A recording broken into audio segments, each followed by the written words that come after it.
Ito kabayan ang actual turnover unit natin sa ating ready for occupancy na single detached na pwede mong lipatan agad. Ang good news, naka 10% pa rin ang ating down payment dito at meron tayong 300,000 discount promo na ililes sa down payment. 10% na lang yung down payment, may 300,000 discount ka pa. San ka pa?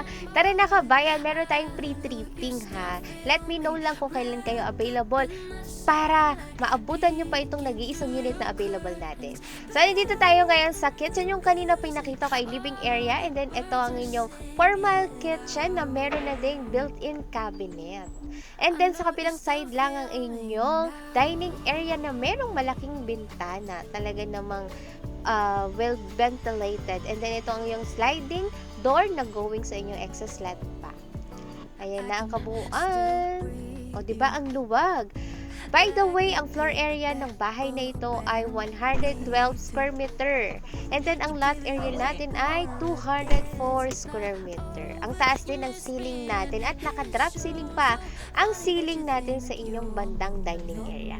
Dito naman ang inyong bedrooms and bathroom. So, between ng 2 bedrooms, andito ang inyong toilet and bath na complete fixtures yan, ha? Naka-tiles din siya from floor to ceiling. May shower, may toilet with water closet and lavatory. Meron din pa yung parang glass dyan. And then, dito tayo sa bedroom 1. Kabayan, pwedeng i-loan ito through bank financing. Ang kagandahan, si developer na ang bahalang mag-process ng inyong housing loan.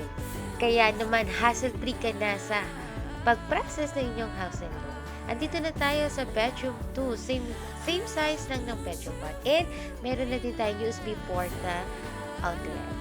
Ayan, ito na ang yung living area, dining area, and kitchen.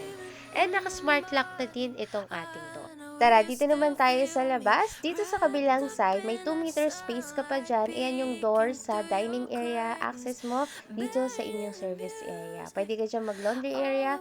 And ito pa yung excess slot mo dyan na pwede kang mag-add pa ng bedrooms, ng storage area, or alam mo, pwede din maglagay ng pool dyan. Actually, you may use this also as your business staycation. If hindi mo na siya kailangan in the future, pwede mo siyang gamitin as business. Usong-uso nga yung staycation at mas malaki ang kita nun kaysa sa mga rentals ng house and lot. Okay, dito naman tayo sa front. Ayun yung garden area mo.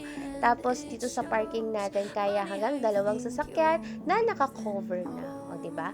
Ito ang area ng lugar. Very refreshing. Maganda yung ambience, tahimik at walang toxic at walang pollution. And 100% flat breathed. Meron tayong pre-tripping kabayan ha. Message mo lang ako and para sa mga iba pang details and pre-tripping. See you! Alam niyo ba na ang area ng East Beach Village is only 15 to 20 minutes lang going to Antipolo? And from Manila is mga 1.5 hours lang tayo. May mga schools, hospital, church, and mall na malalapit dito. Kaya okay din ang location.